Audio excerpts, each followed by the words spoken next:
te presento.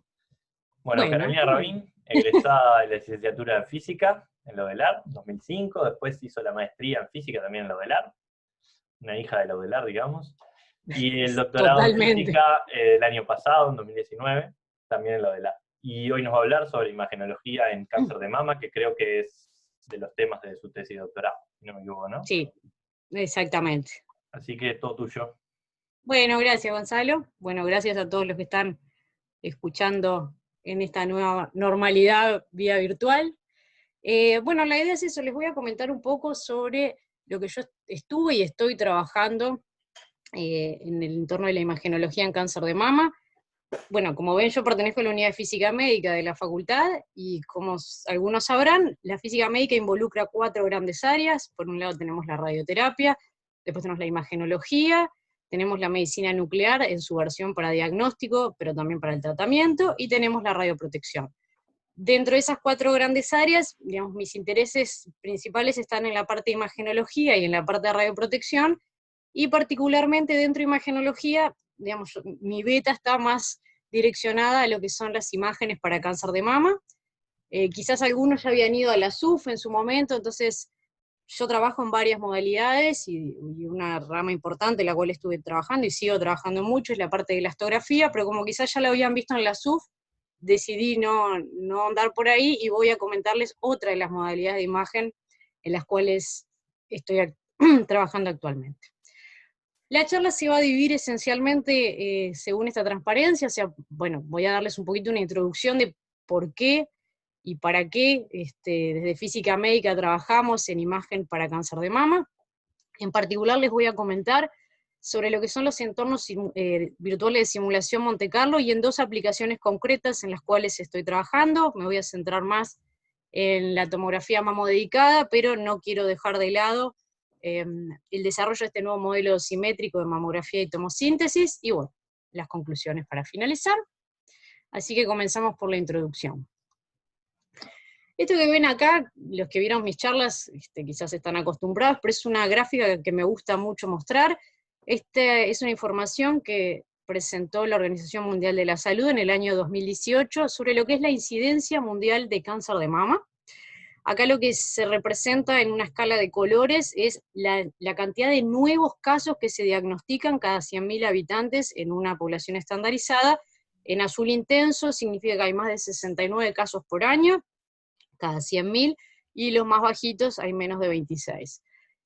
Como ven, los países más desarrollados son los que presentan mayores tasas de incidencia, pero bueno, Uruguay, a pesar de que no es uno de esos países desarrollados, estamos en la segunda franja, o sea, casi que nos comportamos como un país desarrollado en lo que tiene que ver con la detección de nuevos cánceres en el año. Sin embargo, en la mortalidad ya no nos va tan como el primer mundo.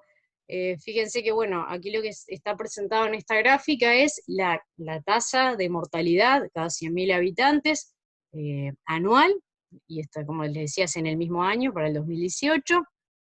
Y fíjense que los países que están más en color rojo, de hecho, buena parte del tercer mundo, tienen una tasa de mortalidad mayor a 18 mujeres cada 100.000 habitantes. Y Uruguay en ese caso se encuentra dentro de esos valores.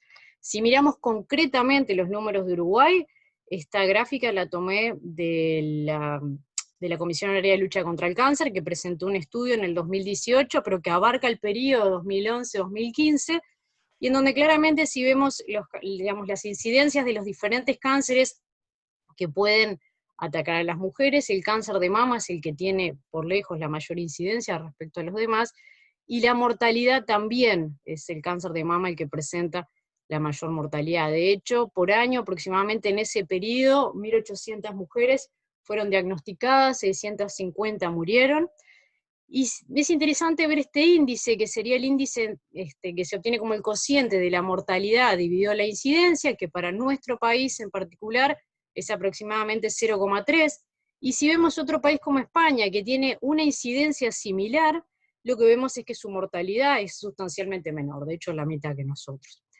Con lo cual, bueno, eso en principio nos lleva a pensar que tenemos un problema de salud pública relacionado con justamente el cáncer de mama, y bueno, uno le puede dar distintas lecturas, o sea, ¿dónde está el mayor problema?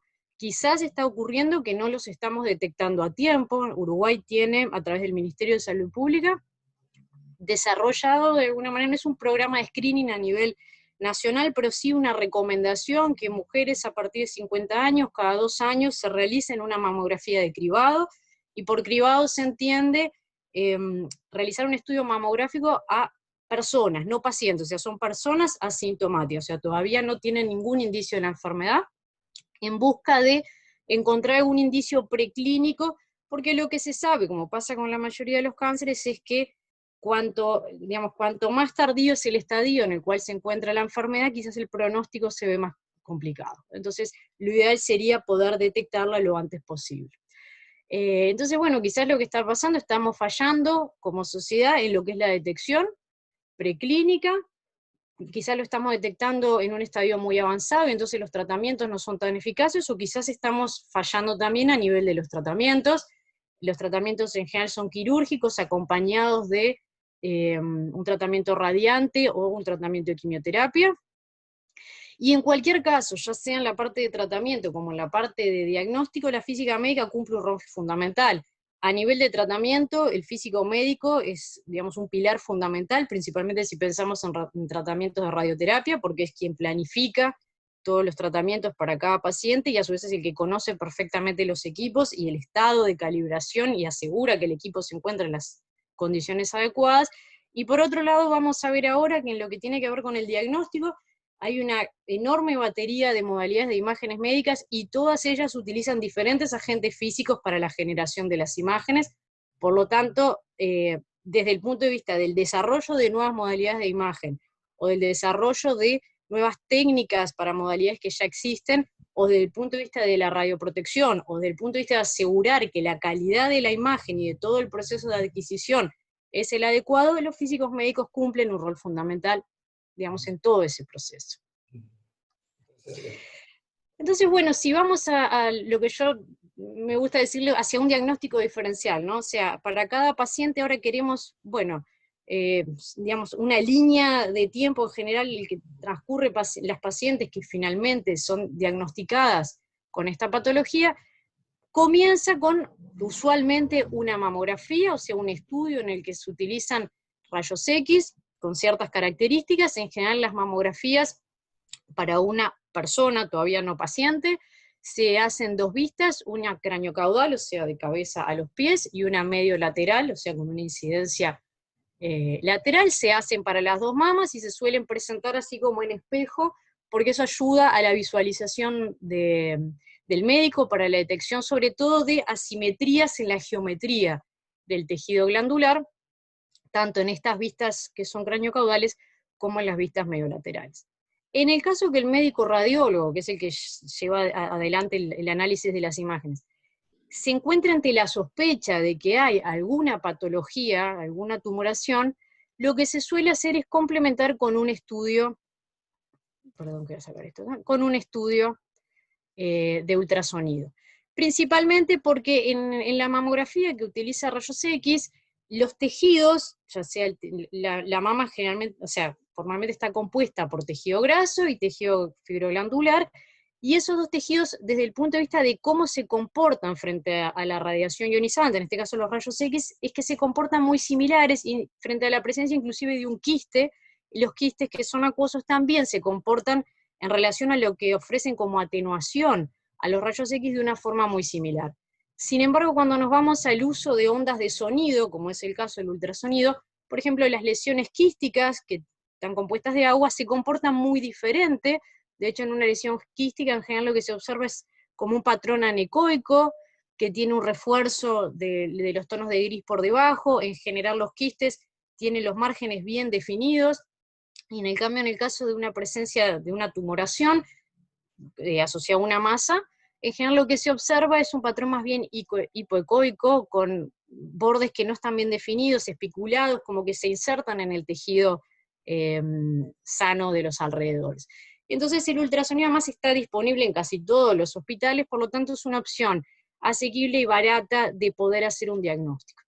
En el caso que la sospecha persista, por supuesto eso no es el ultrasonido no es la última palabra, lo que se realiza y lo que se recomienda es realizar una punción, o sea, tomar una muestra de tejido que se hace mediante, o sea, se guía por imágenes, esa adquisición con imágenes de ultrasonido, de forma de que un patólogo pueda visualizar de qué tipo celular estamos hablando, y eso sí ya es un diagnóstico definitivo. Ahora, la diferencia primordial entre este tipo de imágenes y ya pasar una punción es que acá estamos en una zona de imágenes no invasivas, y en esta situación claramente es un procedimiento invasivo para la paciente. Digamos, a lo largo del tiempo se han hecho numerosos intentos para tratar de filtrar la cantidad de pacientes que van a tener que realizarse una punción, y para eso hay una enorme cantidad de modalidades de imagen que permiten discernir entre aquellas pacientes que aparentemente podrían tener un tumor de tipo cancerígeno, o sea, maligno, de un tumor de tipo benigno. Les muestro, digamos, una lista solamente para que se vean los diferentes agentes físicos que interactúan en cada una de estas modalidades de imagen. Como recién les comentaba, las imágenes por ultrasonido se basan en la interacción de ondas de sonido con los tejidos, y lo que se observa esencialmente es cada vez que hay una interfaz entre dos medios que tienen una impedancia acústica diferente, se genera un eco que es recibido y procesado para obtener una imagen final, la que se llama imágenes modo B, que son las más comunes. Imágenes por resonancia magnética es otro tipo completamente de adquisición. En este caso, las ondas de radiofrecuencia que se emiten por antenas interactúan con los espines de hidrógeno que hay en el organismo, y gracias a esa interacción se remite desde el tejido una nueva onda electromagnética que también es captada por antenas, y eso permite generar una imagen. Usualmente para el cáncer de mama, además, estas imágenes utilizan medios de contraste como el gadolinio, que lo que uno ve en la imagen no es el gadolinio en sí mismo, porque si no tendríamos que cambiar la frecuencia del resonador, sino que lo que hace el gadolinio es modificar las propiedades paramagnéticas del tejido circundante, y eso se puede visualizar como un realce en las imágenes. La tomosíntesis digital de mama es muy similar a la mamografía, lo voy a comentar dentro de un ratito, pero lo que nos permite es obtener una imagen pseudo tridimensional, porque se adquieren una sucesión de proyecciones con una angulación limitada, y por eso es que le llamamos pseudo 3D y no completamente 3D. La elastografía cuantitativa, lo que yo les decía, que es otra de las modalidades en las que estuve y estoy trabajando con el doctor Nicolás Benech, en el cual, bueno, lo que hoy sabemos es que diferentes tipos tumorales presentan diferente dureza, o desde el punto de vista físico presentan diferentes módulos de Young, y si uno de alguna manera puede hacer un mapeo de los valores del módulo de Young, en el caso de una mama que parezca presentar una patología, nos permitiría hacer un diagnóstico también diferencial.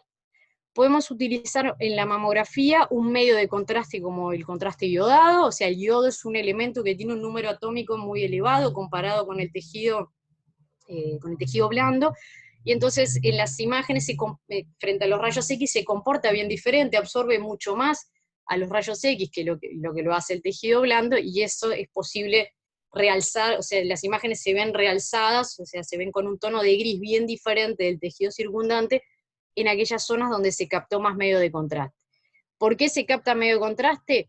Bueno, si pensamos que los tumores esencialmente necesitan nutrirse para crecer, un mecanismo que ellos tienen es que generan factores de crecimiento endotelial que van produciendo como vasos sanguíneos pequeñitos, muy inestables, que tratan de adherirse a los vasos más grandes, de manera de nutrirse y poder reproducirse y crecer.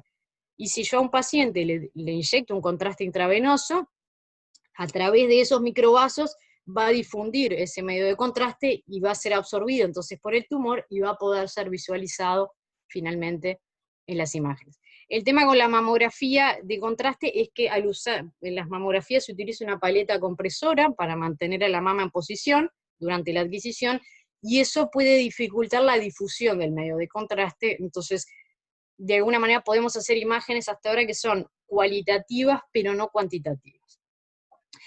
Esta modalidad es la que más me voy a centrar el día de hoy, o sea, podemos hacer una tomografía mamodedicada, o sea, es esencialmente una tomografía, o sea, es una adquisición de 360 grados en torno al objeto que queremos, en este caso a la mama, y vamos a utilizar un medio de contraste para realzar la presencia de un tumor, y para evaluar su comportamiento en forma cuantitativa.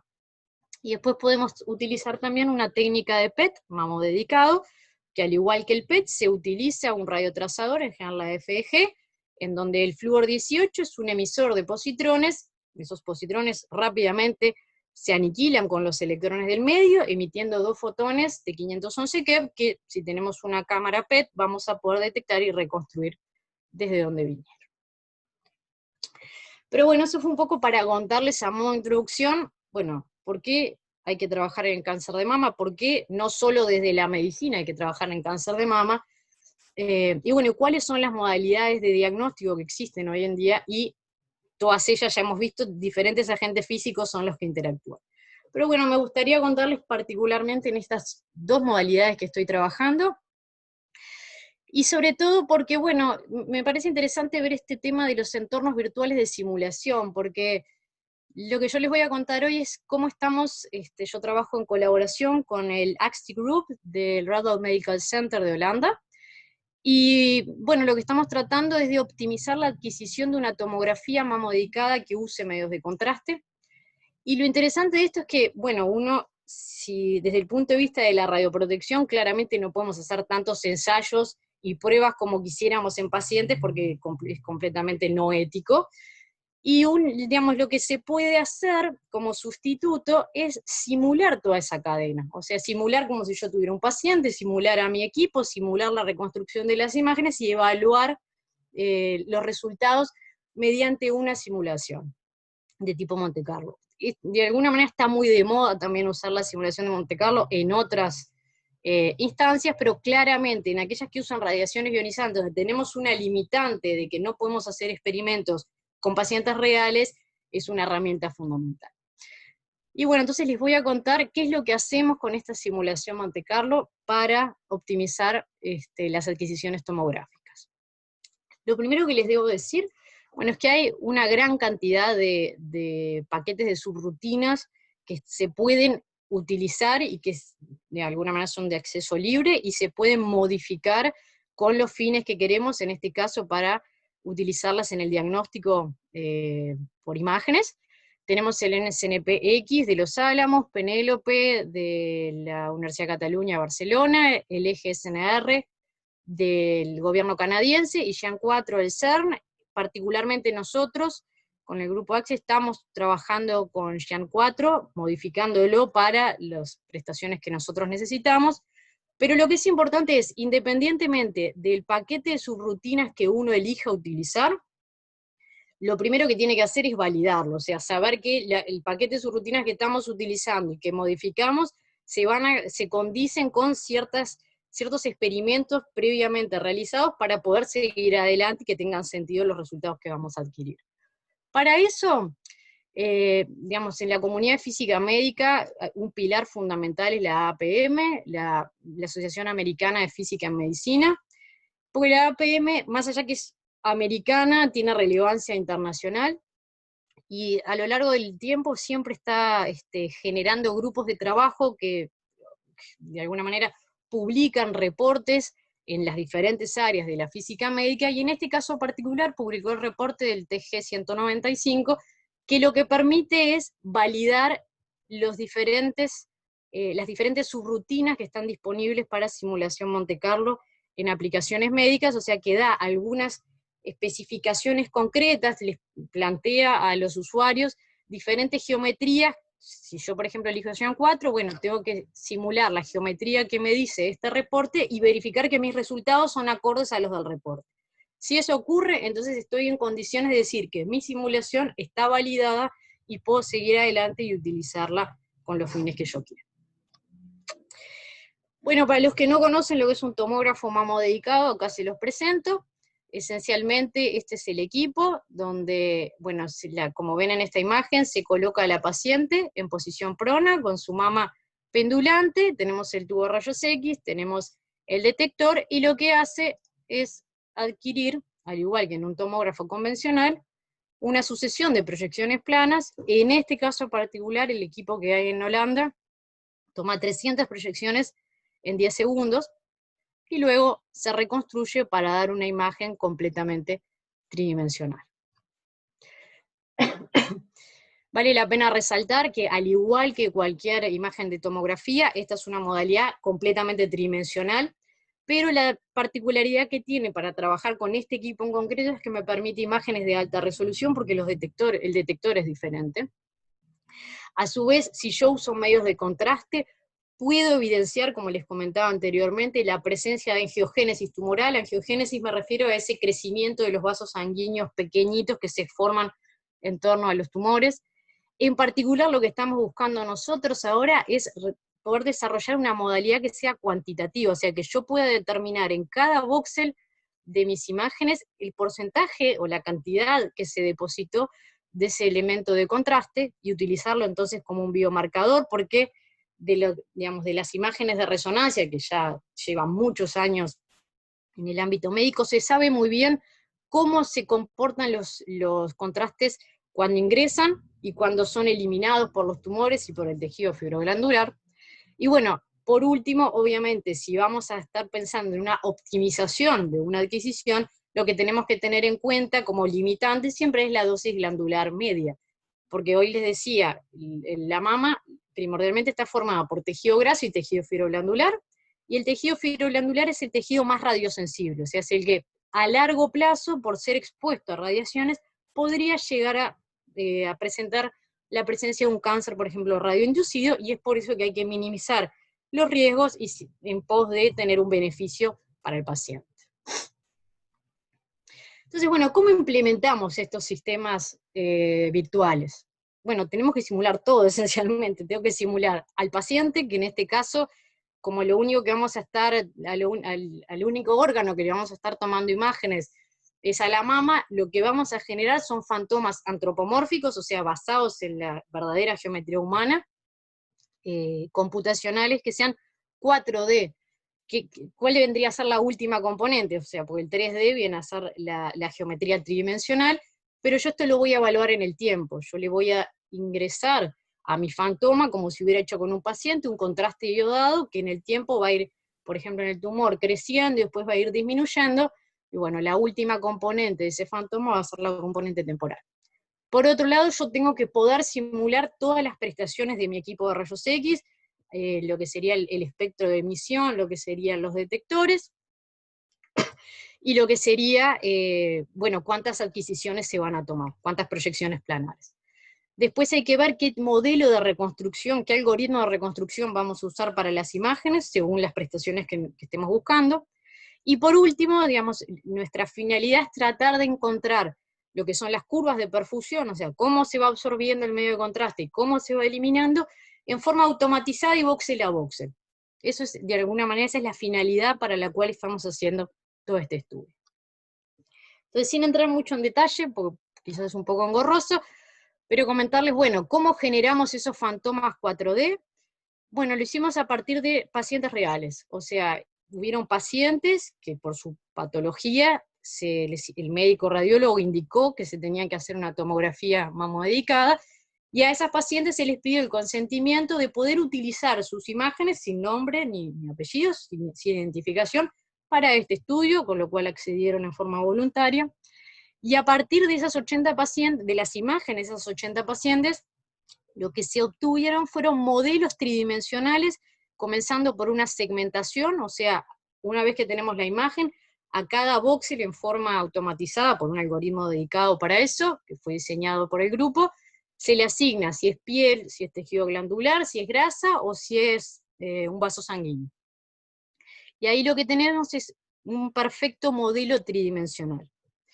Si a su vez le incorporamos la información de cómo un medio de contraste ingresa y se va disminuyendo a lo largo del tiempo, en el caso de un tumor, esta es la curva que suelen seguir los tumores malignos, y en el caso del tejido fibroglandular, la curva roja es la que representa la absorción y la eliminación del medio de contraste, con una resolución de 1 segundo, y estas curvas se obtuvieron de análisis en imágenes de resonancia. Si sumamos estas dos informaciones, lo que obtenemos es un fantoma de 4 dimensiones, donde, por ejemplo, yo puedo insertar un tumor en la posición que yo quiera, con una geometría que a mí me interese, y que represente justamente en ese tumor que está representada esta curva a lo largo del tiempo, como la absorción y el lavado del medio de contraste, y en la zona de tejido fibroglandular, que la curva de absorción siga según esta tendencia de la línea roja. Una vez que tengo el fantoma, bueno, ahora tengo que adquirir las imágenes. ¿Qué significa adquirir las imágenes? Bueno, en el equipo que tienen en Radboud, el equipo es capaz de adquirir 300 proyecciones planares en 10 segundos. Entonces lo primero que hicimos fue, bueno, vamos a ver si con el equipo que hay podemos reconstruir en forma automatizada, voxel a voxel, vuelvo para atrás un momento, estas curvas de perfusión. Si lo podemos hacer, entonces bueno, fenómeno, veremos cómo optimizarlo.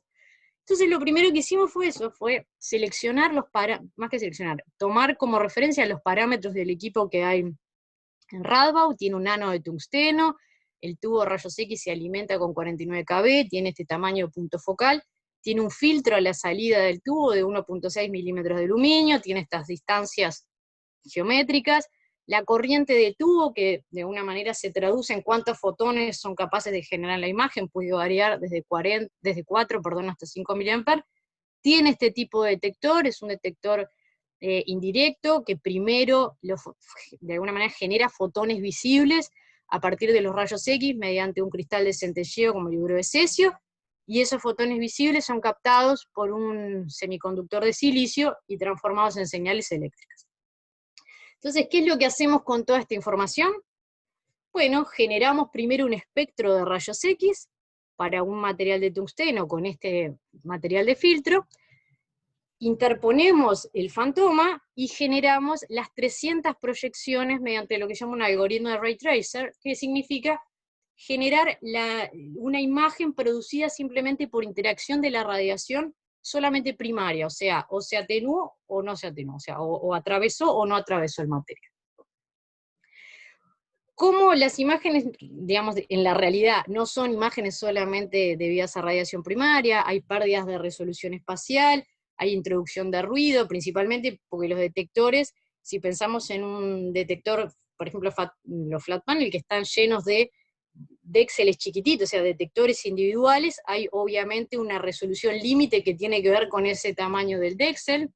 A su vez, el punto focal realmente no es un punto, tiene un tamaño, a su vez el tubo se está moviendo, entonces todas esas consideraciones hay que tenerlas en cuenta a la hora de ver cómo se pierde la resolución en una imagen, y todo eso se puede medir a partir de lo que se llama la función MTF, o Modulate Transfer Function, y a partir de la NPS, la Noise Power Spectrum, que son dos magnitudes que lo que representan es la pérdida de resolución y el incremento de ruido cuántico en las imágenes, en particular para este detector. O sea, lo que se hizo en Radboud fue medir estas dos funciones para el sistema, con este tubo y con este detector. Y mediante el método de Sanders, que es un método muy conocido, que se utiliza justamente para agregar a imágenes ideales la pérdida de resolución y el incremento de ruido, logramos generar las 300 proyecciones como si hubieran sido adquiridas con mi equipo en la realidad. Y luego lo que hicimos fue un algoritmo de reconstrucción iterativa. ¿Qué es lo que se obtiene? Bueno, acá lo que les muestro esencialmente es un corte, en particular de uno de los fantomas que utilizamos, donde, como ven, es una imagen completamente nítida, sin ruido. De hecho, si pudiéramos verla en tonos de gris, y toda esta parte de gris tiene el mismo valor, toda esta parte más negrita también, esta parte blanca también tiene un único valor, que esta parte blanca representaría justamente la presencia de un tumor.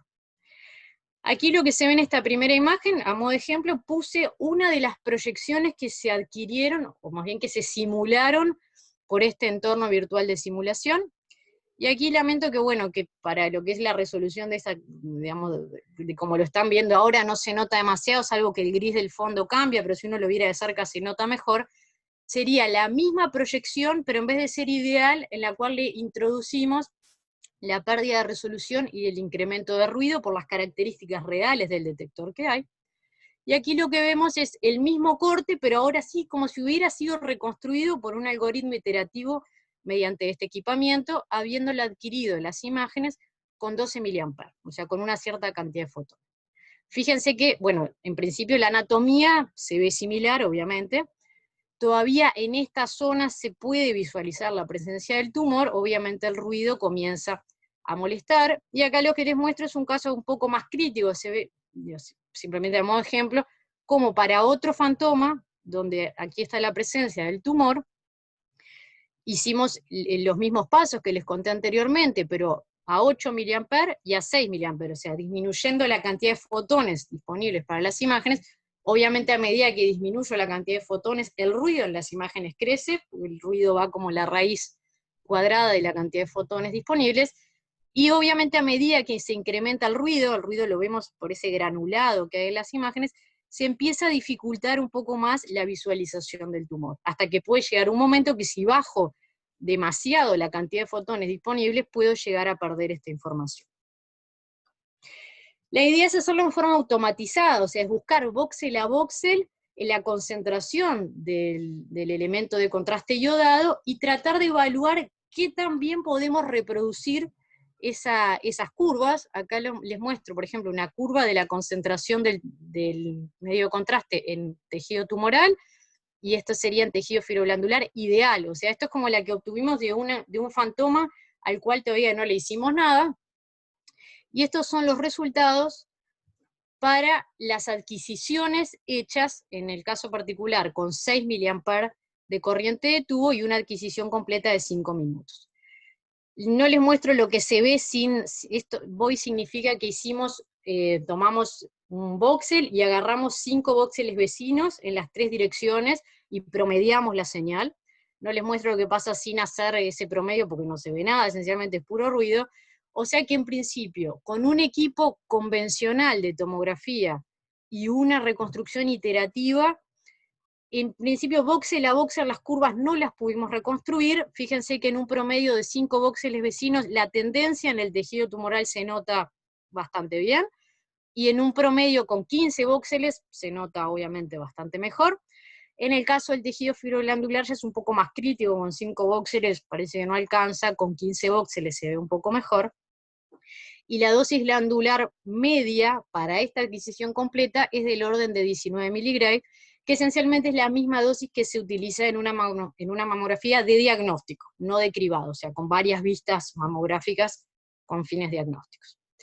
Entonces, bueno, eso nos llevó a pensar que quizás utilizar el equipo convencional no era lo más adecuado, y empezamos a plantearnos otras posibilidades.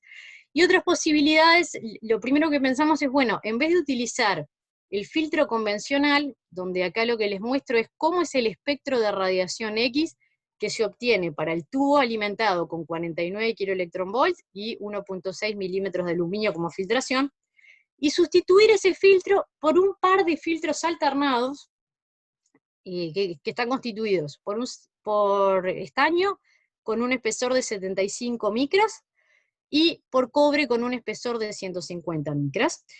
Y particularmente estos dos espectros los elegimos pensando, acá, bueno, no sé si se logra ver muy bien, pero esto lo que muestra es lo que se llama el coeficiente de atenuación lineal del yodo.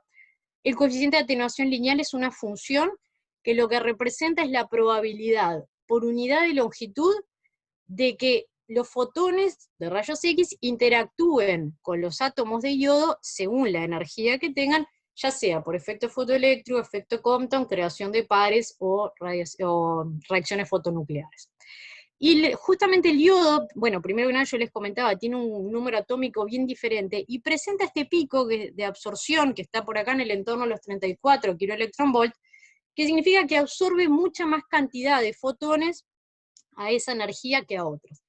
Entonces lo que hicimos fue, bueno, ahora les voy a contar un poquito el tipo de algoritmo de reconstrucción que utilizamos, pero pensando en este pico, decidimos utilizar dos espectros que tuvieran uno de esos espectros una energía por debajo del pico de absorción, y otro que tuviera una energía por encima del pico de absorción.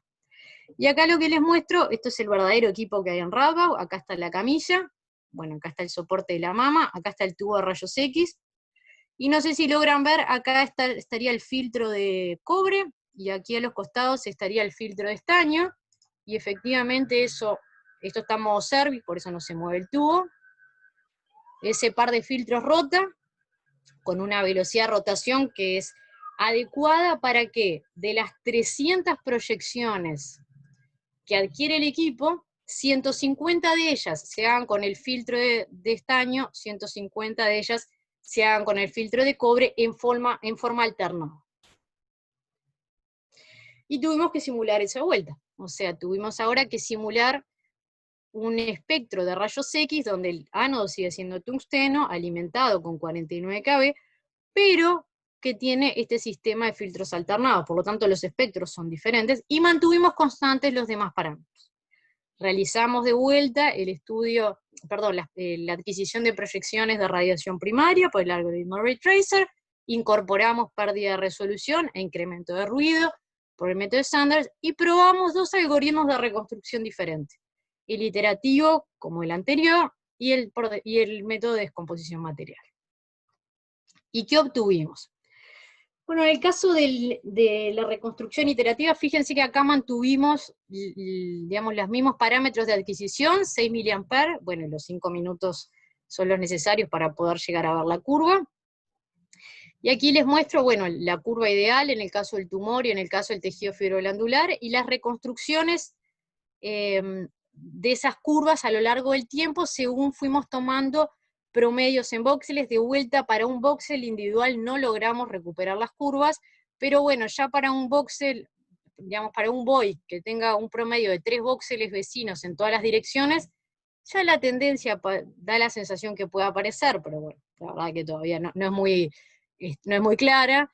Con 5 voxeles ya hay digamos, ya se puede ver la tendencia, con 15 obviamente mucho más, y en el caso del tejido fibroglandular, bueno, es un poco más difícil siempre verla porque la concentración es mucho más chica, diríamos que a partir de 20 voxeles es que logramos recuperarla. Lo que es interesante es que fíjense que en principio, anteriormente yo les había mostrado que con un BOI de 5 voxeles vecinos podíamos recuperar la curva, aquí también, pero logramos bajar la dosis glandular a la mitad, lo cual no es menor. Pero si vemos lo que pasa con el algoritmo de reconstrucción por descomposición material, que es otro tipo de algoritmo, que esencialmente se basa en asumir que cada voxel está compuesto por un porcentaje de tejido graso y un porcentaje de tejido fibroglandular más yodo, podemos obtener imágenes separadas, o sea, de lo que serían, es como si yo obtuviera una imagen solo reconstruyendo el tejido graso y solo reconstruyendo el tejido fibroglandular más el yodo, y a partir de esas imágenes, la reconstrucción final, donde uno en realidad estaría queriendo ver solamente el yodo, tendría una reconstrucción como esta, frente a una reconstrucción hecha por el algoritmo iterativo, donde claramente la diferencia es abismal, el ruido que hay en esta imagen, uno porque sabe que el tumor está aquí localizado, pero el ruido completamente me obnubila la posibilidad de detectar ese tumor. Sin embargo, en esta otra imagen, donde anatómicamente a mí no me interesa nada, pero sí la posición del tumor para poder determinar si es posible, voxel a voxel, recuperar la curva de absorción. Y bueno, les muestro aquí, esto sería la curva ideal nuevamente, con el fantoma. Esto sería lo que habíamos obtenido para una reconstrucción de tipo iterativo, con un promedio de voxeles de 5 por 5 por 5, y fíjense que en el caso de utilizar un algoritmo por descomposición material, sin la necesidad de hacer un promedio de voxeles, obtuvimos la curva de perfusión. Por lo tanto, ya nos vamos acercando a la situación ideal, a la que queremos, o sea, generar un algoritmo completamente automatizado de carácter voxel a voxel. Entonces, bueno, ¿qué es lo que venimos optimizando y cuáles serían, digamos, los pasos hacia el futuro? Lo primero, ya vimos que la necesidad del filtro dual es imperiosa. O sea, si queremos bajar la dosis y si queremos realzar en las imágenes solamente al medio de contraste, porque desde el punto de vista cuantitativo, a mí lo que me interesa es poder obtener esas curvas de perfusión, es fundamental tener un sistema de filtro dual.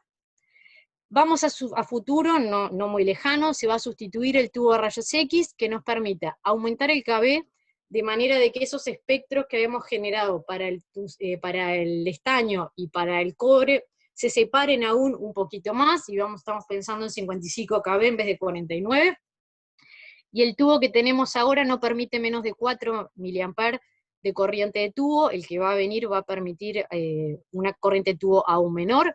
Siempre que disminuimos la corriente de tubo, disminuye el número de fotones, y por lo tanto disminuye la dosis glandular. El detector va a ser sustituido por uno que tenga una mejor detección, eficiencia cuántica de detección, o sea, va a tener una mejor resolución y una mejora en lo que sería una disminución de alguna manera en el ruido. Y bueno, ya sabemos que, o ya hemos visto que los algoritmos de reconstrucción necesariamente van a tener que ser por descomposición material. Todavía estamos en una fase de modificación en la cual en realidad, en vez de suponer, yo les contaba que cada voxel es una composición de tejido graso más tejido graso junto con yodo, vamos a hacer una descomposición en 3 materiales. Por un lado el yodo, por otro lado el tejido fibroglandular y por otro lado el graso. Eso seguramente va a mejorar digamos, los resultados, y a su vez estamos desarrollando filtros para reducción de ruido, con lo cual aún más vamos a poder bajar el MA de las imágenes con la consecuente disminución de la dosis glandular.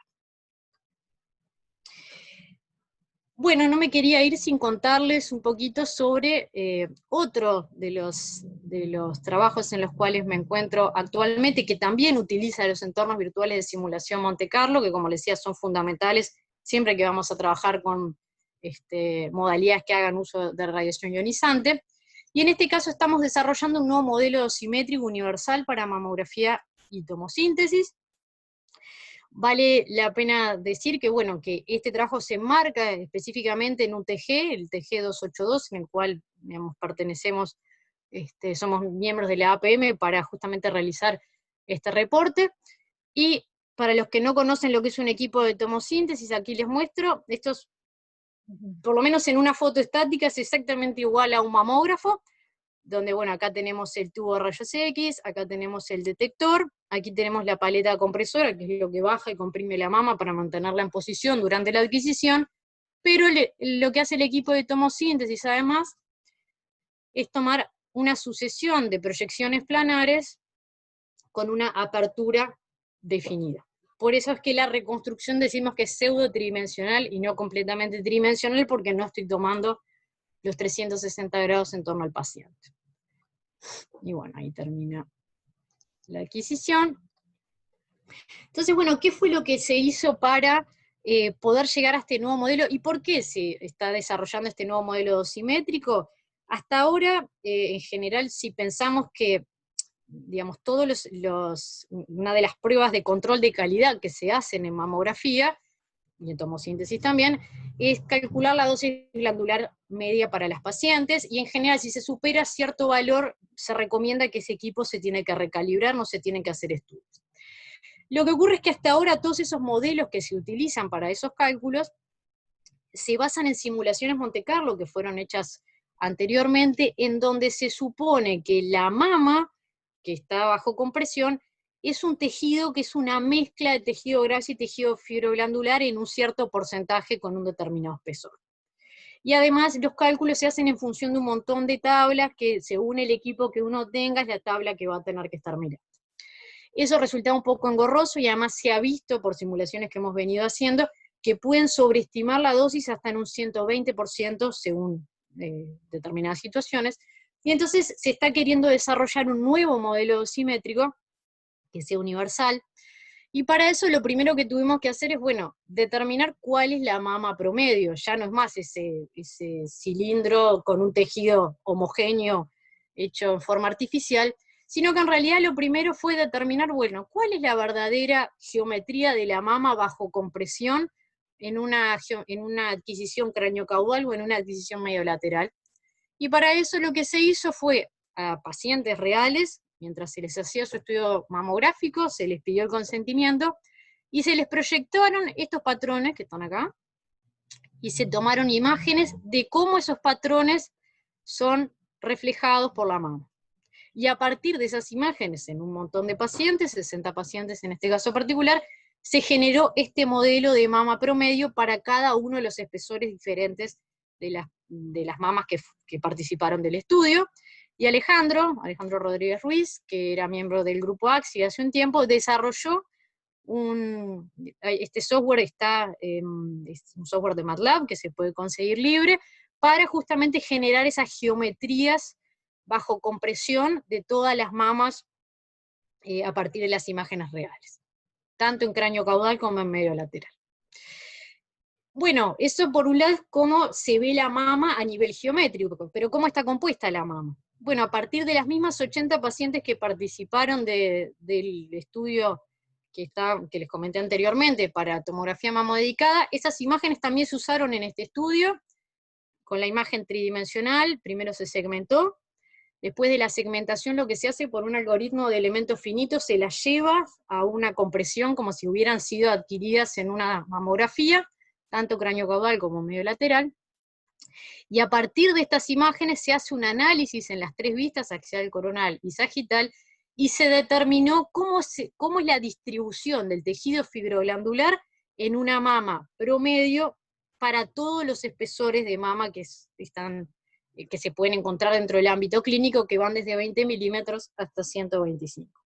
Una vez que tenemos esas mamas promedio, lo que hacemos es, en una simulación Monte Carlo, simular todas las características, de la misma manera, esencialmente, como les comenté para el equipo de BreastCT. Bueno, con los equipos de tomosíntesis se puede hacer exactamente lo mismo, se puede generar en el código Monte Carlo toda la geometría, se puede poner la mama, y se puede simular cómo serían las imágenes, y cuál es la dosis glandular que fue depositada en esa mama, porque como yo conozco perfectamente de qué compuesto estoy hablando en cada voxel, puedo contar cuánta energía se deposita en cada voxel que clasifiqué como fibroglandular y dividir por la masa de todos esos voxeles y calcular este valor. Y una vez que yo calculo ese valor, lo que puedo calcular es lo que se llama la dosis glandular normalizada, que no es más que la dosis glandular dividida por el ESAC. El ESAC es un parámetro que se utiliza para caracterizar a los equipos, que es el karma en aire a la entrada de superficie. O sea, es como si yo en el equipo pusiera una cámara de ionización, digamos, centrado en el detector, pero en contacto con la paleta compresora a 6 centímetros de profundidad respecto de la base del sistema de detección, y eso caracteriza a mi equipo. De manera que nosotros en las simulaciones lo que hicimos fue, para todas las energías, fueron simulaciones monoenergéticas, y para todos los ángulos que son capaces de barrer, de ser barridos en tomosíntesis, en particular el ángulo 0 se corresponde a la mamografía, y en todas las vistas, en vistas cráneo-caudal y medio lateral, lo que estamos generando es una especie de base de datos de todas estas magnitudes para todas las combinaciones de energía y de ángulo. ¿Por qué? Porque lo que esperamos con este TG282 es, además de generar un reporte que se va a usar dentro del ámbito clínico, como se suele usar, digamos, como usan los físicos médicos en forma rutinaria dentro de sus prácticas, generar un software que va a ser libre, y en el cual, según las prestaciones de un equipo, el usuario va a poder decir, yo tengo un ánodo de tungsteno o de molibdeno, con un filtro de rodio o de plata. Una vez que el usuario determine de qué ánodo y de qué filtro está hablando, se van a generar los espectros, y gracias a que yo tengo calculado todas las simulaciones monoenergéticas, pues simplemente va a ser ponerle un peso diferente a cada una de esas simulaciones para que contemple el espectro de cada equipo en particular, y como el físico médico va a tener medido para su equipo este parámetro que lo caracteriza, se va a poder determinar una dosis glandular, llamémosle casi paciente específico, porque en realidad es cierto que las simulaciones no se hicieron con la mama de esa paciente en particular, sino que se hicieron con una mama promedio, pero esa mama promedio va a representar muy bien a cada paciente si yo conozco con cuánta compresión se adquirió las imágenes y cuál es la glandularidad de esa mama, que para el médico radiólogo eso es un parámetro que va a poder determinar. Y eso me va a permitir entonces tener un reporte dosimétrico que de hecho va a poder ir en la cabecera DICOM, por ejemplo, de las imágenes que van a salir del equipo de mamografía o de tomosíntesis. Entonces, bueno, para concluir un poco esta charla y que no se nos haga demasiado larga, ¿qué cosas estuvimos viendo? Bueno, vimos que para un equipo de tomografía mamodedicado, en principio, en un equipo convencional, si no modificamos nada, no hemos podido reconstruir las curvas de perfusión en forma automatizada, considerando solamente un voxel. Sin embargo, la implementación de filtros alternados, un algoritmo de reconstrucción dedicado, nos ha permitido recuperar curvas cinéticas, ahora sí voxel a voxel, y lo que es más importante, con una reducción de dosis de aproximadamente el 50%.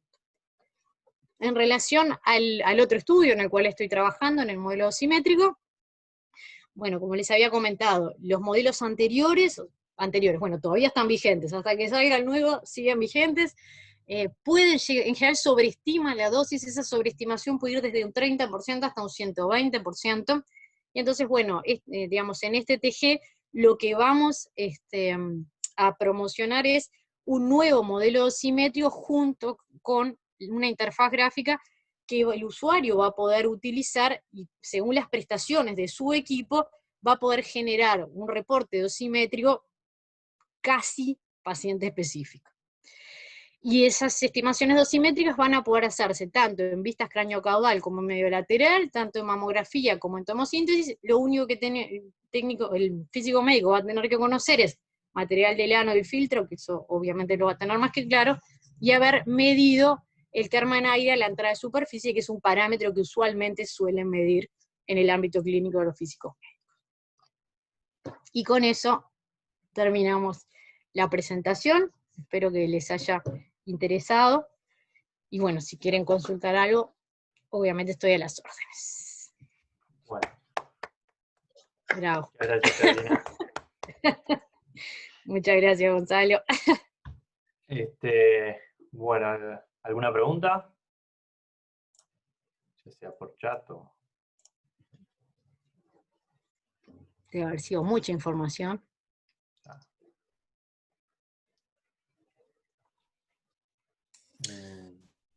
Caro. ¿Qué haces? Dale, Andrés, te escucho. ¿Para cuándo hacer el BREST-CT con contraste? La curva de perfusión que tú mostraste, la que tenía el pico, ¿qué periodo de tiempo abarca? O sea, ¿cuánto dura el pico? Mira. Todas las curvas son adquiridas con 1 segundo de resolución. Y fíjate que el pico el pico en general se da, esto lo quiero tocar y me da mal, se da aproximadamente entre el 1,5 minutos y los 2 minutos, más o menos, y si vos me decís el ancho a mitad de altura, como quien dice, y fíjate que dura el entorno poco menos de 100 segundos, aproximadamente. Y más o menos, en el último, digamos, si utilizamos un algoritmo de reconstrucción por descomposición material, la resolución temporal, o sea, a mitad de altura, el pico del ancho se recupera bien. Todavía hay que, a ver, es lo que les comentaba, todavía hay que optimizarlo, o sea, este es un algoritmo que estamos ensayando y que a priori da toda la sensación que va a funcionar bien, que de hecho es un algoritmo similar a los que usan los equipos de tomografía convencional que hacen técnicas duales. O sea, vieron que hay equipos, algunos tienen 2 tubos, otros tienen un tubo y 2 filtros, otros toman una adquisición primero a 120 capaz y otro 80, depende de la modalidad del fabricante, pero cualquiera de ellos en general utiliza algoritmos, o puede utilizar algoritmos de descomposición material para poder realzar alguna parte en particular de anatómica que se esté buscando. Sí, pero mi pregunta es más bien práctica, porque tú tenés un intervalo de tiempo, aparte me queda la duda de cómo se inyecta el intravenoso. trazador. No es o sea, es un contraste intravenoso, es un contraste iodado, igual que se utiliza en tomografía computada, y ese contraste, bueno, vos le tenés que dar un tiempo, ¿no?, para que la fisiología del cuerpo lo distribuya, y en particular, si tenés un tumor, acordate que los tumores tienen la angiogénesis, o sea, empiezan a crear esos vasos chiquititos para adherirse a los vasos más grandes y de ahí poder captar nutrientes para reproducirse. A través de esos microvasos es que difunde el contraste iodado. Y finalmente, entonces, es captado por ese tumor. Claro, mi pregunta es, tú tenés 100 segundos ahí de pico. Sí, más o menos. Corres el riesgo de cuando haces el BREST-CT, perdértelo. No, pero uno ya sabe pero en la adquisición uno ya sabe cuánto tiempo post-administración hay que hacer la adquisición. O sea, en general vos le das el medio contraste, esperás una cierta cantidad de tiempo y ahí empezás la adquisición, para no perderlo, obviamente. Eso, como lo mismo se hace en resonancia, y como ya hay ya hay trayectoria de utilizar en resonancia medios de contraste de alguna manera de hecho las curvas de perfusión se tomaron a partir de los contrastes que se usan en resonancia. Entonces, en resonancia ya sabés cuánto tiempo post-administración tenés que hacer el estudio. A partir de esa misma información se hace lo mismo en tomografía. Lo mismo que en PET. Vos en PET le das al radiotrazador y enseguida no lo metés a la cámara PET, lo dejás que se distribuya y después va a la cámara PET a hacer el estudio. Acá sería exactamente lo mismo. ¿Cuánto dura la tomografía total? Si vas, o sea, una secuencia de tomografía, o sea, una vuelta completa son 10 segundos, pero para poder levantar la curva de perfusión son 5 minutos aproximadamente. Por eso todas las imágenes, vieron que yo en todas les mostraba 6 mA, 5 minutos de adquisición, o sea, los 8 miligray de dosis glandular es para 5 minutos, lo mismo en esta otra. 6 mA, 5 minutos. Siempre son 5 minutos como para poder ver toda la curva. Claro, igual tenés poco margen de incertidumbre, digamos, en la ubicación del pico, porque son 5 minutos de adquisición, 100 segundos de duración del pico, entonces no tenés mucho margen tampoco de... A eso iba, o sea, uno, si no tiene mucho cuidado con el tiempo, puede perderse el pico. Ah, no, por supuesto, pero lo que te digo es que en general se sabe que si el tumor es maligno, ese pico ocurre tantos minutos después de la administración. Claro. Entonces, por eso se espera... Es muy corto el margen, digamos, que uno tiene. Sí, o sea, es un estudio que hay que hacerlo controlado, no está, Claro. vengo, te doy la administración, ay, se me pasó la hora y no. O sea, hay que hacerlo obviamente protocolizado, sin lugar a dudas. Pero como ocurre con cualquier estudio diagnóstico que use un medio de contraste, se tiene que saber muy bien, o un radiotrazador, o sea, se tiene que saber muy bien post-administración cuánto tiempo hay que esperar para que efectivamente las imágenes te den la información relevante, si no te lo perdiste, sin lugar a dudas. Te pasa con cualquier estudio que sea contrastado, sin duda. Si es cuantitativo, a ver, eso es una cosa importante. En un estudio cualitativo, donde yo solo quiero ver el lamparón, o decir, sí, captó tumor, por ejemplo, de FDG, en PET, quiero ver si lo captó, pero no me interesa cuantificarlo para decir, captó tanto más que el resto, tanto da cuando lo agarre. Si lo agarro un poquito, aunque no esté en el pico, pero lo agarro acá al final, se va a distinguir del resto. El tema es si yo lo quiero cuantitativo, o sea, si yo efectivamente a lo largo del tiempo quiero poder ver estos puntos con una cierta resolución temporal, ahí sí es importante. ¿En qué momento empiezo a hacer la adquisición? Bien, bien. Dale. Bueno, ¿alguna otra pregunta? Por ahí. ¿No? Bueno, Carolina. Bueno. Si no hay dale. preguntas, muchas gracias. Bueno, muchas gracias a todos los que escucharon y espero que... Y el viernes que viene seguimos con física médica. Todavía tengo el título a confirmar, pero aviso nomás. Acaparamos la atención. No, está perfecto. Bueno, gracias a todos. Muchas Chao, chao. gracias. Hasta luego. Hasta luego. Chao, chao.